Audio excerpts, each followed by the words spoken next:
E em pega-pega, após a revelação de que Malagueta é o quarto ladrão do Carioca Palace, o inquérito é encerrado e começa o julgamento do roubo milionário.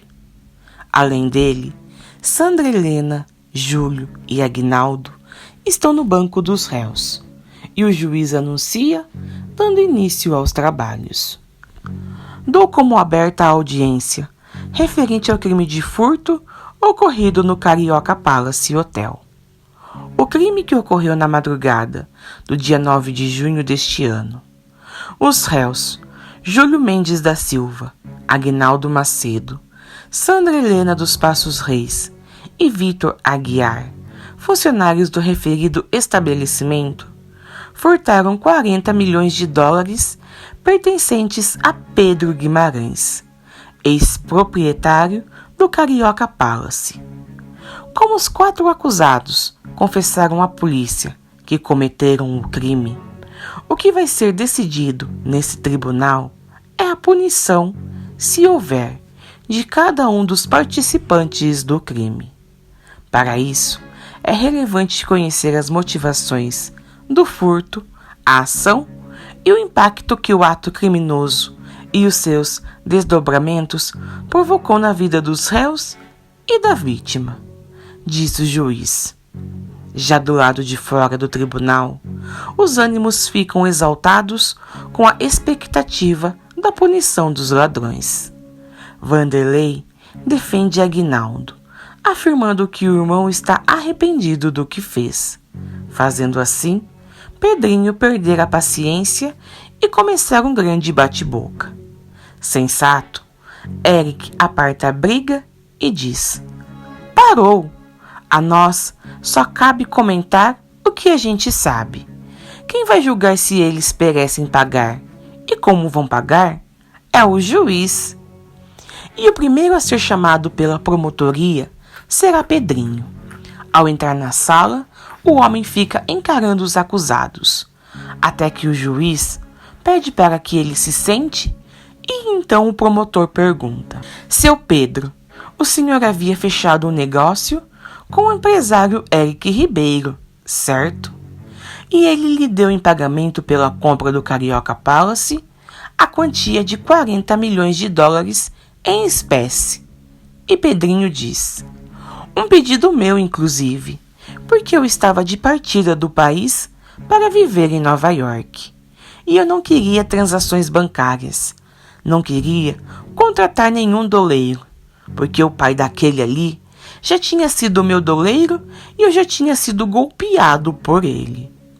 E o promotor pergunta: e além do senhor e de Eric Ribeiro, alguém mais tinha conhecimento da transação? Sim, claro que sim, o meu contador, Nelito Mordomo, que ia viajar comigo, e o Júlio, que era garçom, e ele estava.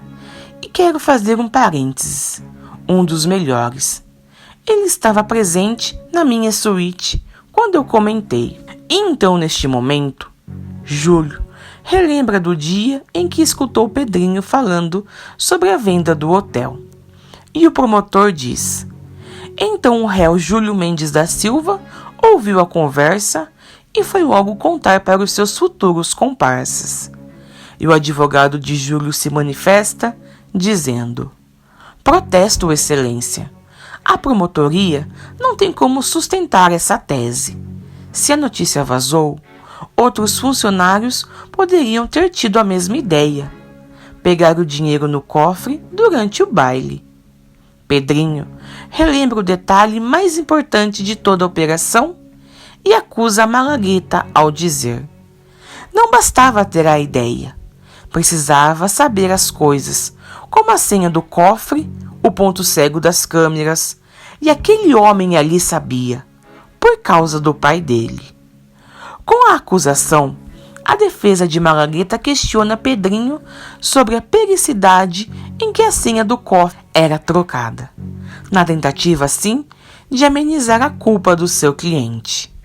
Pedrinho então confirma que nunca havia mudado.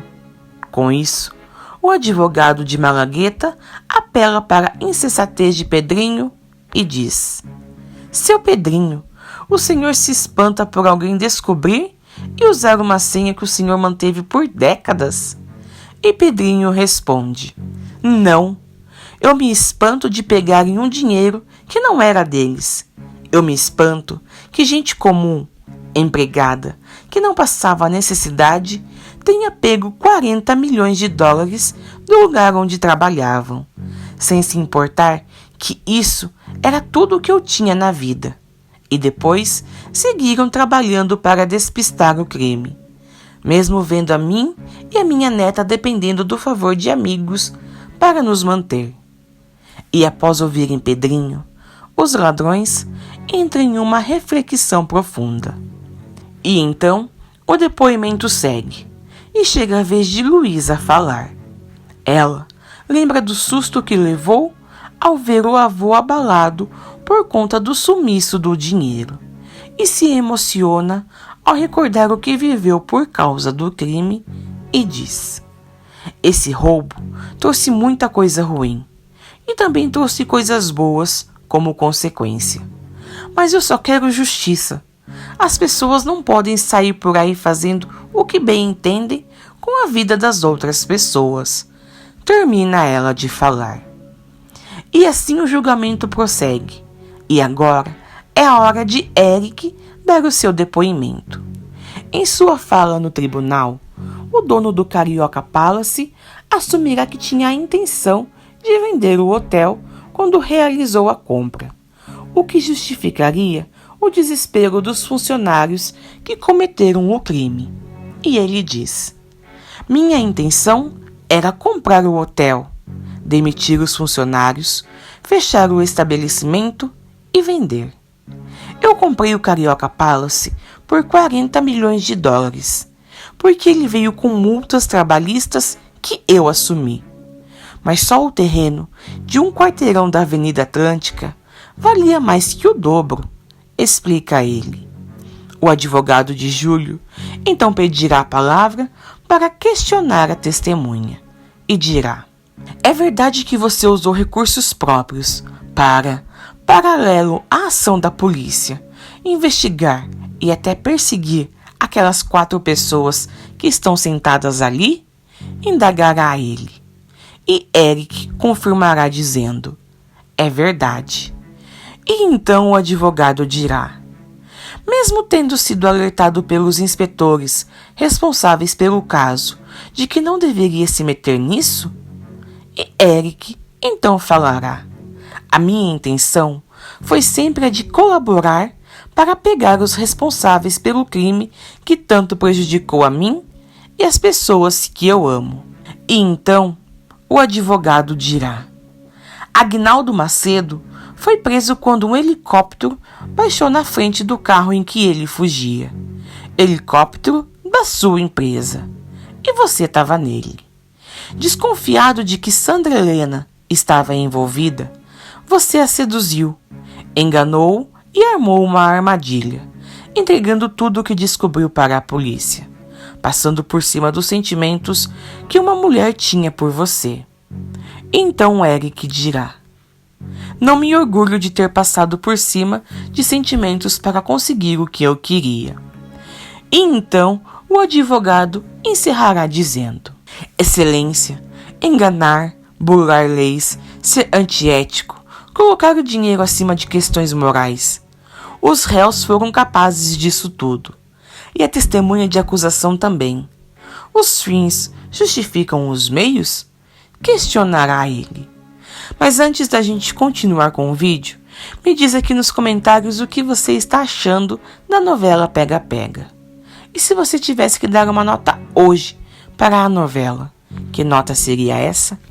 Aproveita e me deixa um like aqui nesse vídeo que me ajuda demais. Se inscreva aqui no canal e ative as notificações, pois assim sempre que eu lançar um vídeo novo por aqui o YouTube vai sempre te avisar e você ficará por dentro de tudo que vai acontecer nas nossas novelas preferidas. E dando prosseguimento ao julgamento, agora chega a vez de Antônia depor. E ao se sentar, o promotor diz: Excelência, é possível que o réu em questão tenha se envolvido com a policial para cobertar o seu crime. E Júlio rebate dizendo: não é verdade. Eu sempre amei a Antônia. Eu amo a Antônia. E o juiz pede: ordem. O réu não tem a palavra. E inconformado, Júlio diz: mas isso é injustiça. Colocar o meu amor à prova. Eu me entreguei por ela. Eu quebrei o meu pacto de silêncio por ela. Eu entreguei o Malagueta por ela. E o juiz fala: contenha-se. Se o seu cliente não se calar, ele será retirado da sala. E o advogado diz: ele não vai mais se pronunciar. Júlio.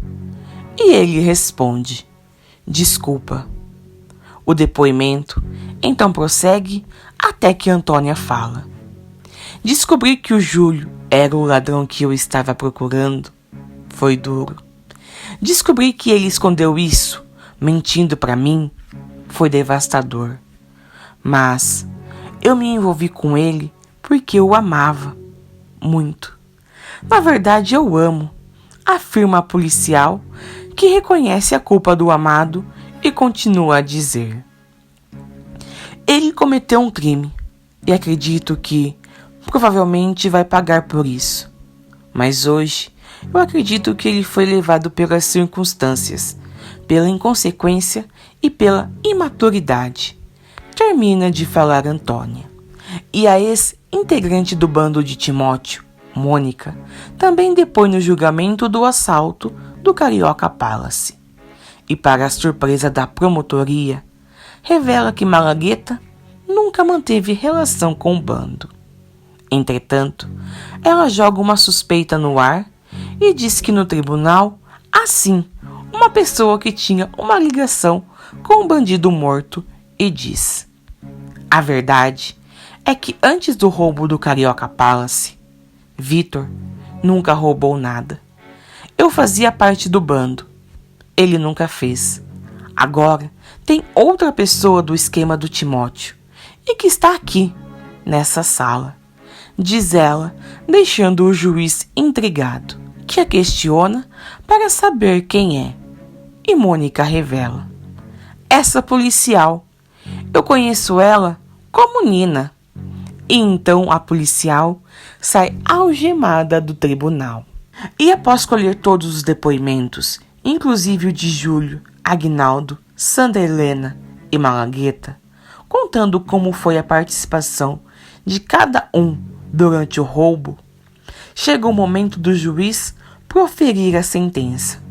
E ele começa dizendo: conhecido como o roubo do Carioca Palace, a ação dos funcionários do referido hotel se mostrou um plano ousado, calculado e que tinha tudo para dar errado devido à inexperiência dos réus.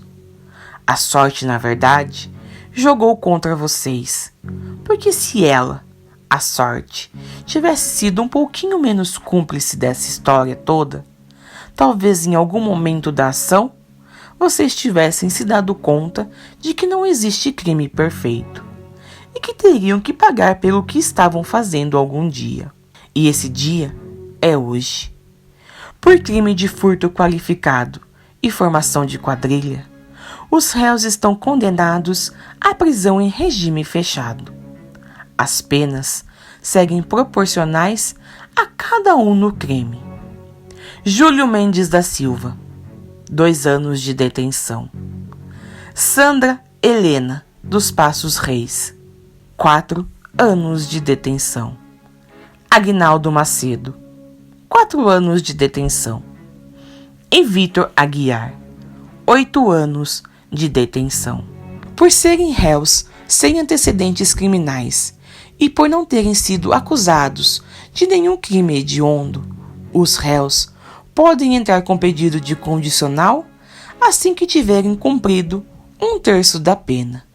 E com isso, dou por encerrado esse julgamento. E aí, o que vocês acharam da sentença de cada um deles?